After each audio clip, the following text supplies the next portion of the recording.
In today's video, I'm going to teach you how to add custom CSS in Webflow. By the end, you'll know how to install a simple code editor inside the designer, add your own CSS safely, and publish those changes live. Start by opening your project in the Webflow designer. We'll be using the built-in apps ecosystem to manage custom CSS, so you can keep styles organized without digging through project settings. In the left toolbar, open the Apps panel and use the search bar. Type a relevant keyword like CSS and look for the app described as a CSS and JavaScript code editor with autocomplete for variable names and class names.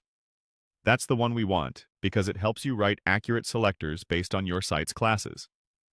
If Webflow prompts you to review plans for custom code features, click through to the Site Plans page.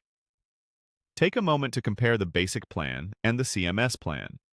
You'll see monthly pricing options there.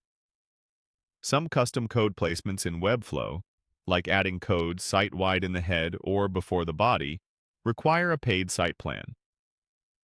If you already have a suitable plan, you're good to go. Otherwise, choose the plan that fits your needs and return to the designer. Back in the Apps panel, select the Code Editor app result and open it. Click Install on-site to connect it to your project. Once installed, launch the app and choose New CSS. This creates a dedicated place for your custom styles. Here's where the autocomplete really helps. Begin typing a class name you already use in your project, and the editor will suggest the exact selector. That reduces typos and makes it easier to keep styles consistent. Add your CSS rules just like you would in any style sheet. A few quick tips as you write. Scope your rules to specific classes to avoid unintended global changes.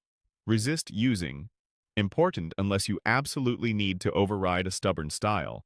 And add brief comments so future you, or a teammate, remembers why a rule exists. If you're testing utility classes or variables, the autocomplete hints will guide you to what's already defined in your project. When you're done, save inside the app if it offers a save action, then click Publish in Webflow. Choose your staging domain or your custom domain and publish. Open the live site to confirm your new styles are active. If something doesn't appear, clear your browser cache, verify the selector matches the element on the page, and ensure your new CSS isn't being overridden by more specific rules. That's it. You've added custom CSS in Webflow using an integrated editor, kept it organized, and published your changes with confidence.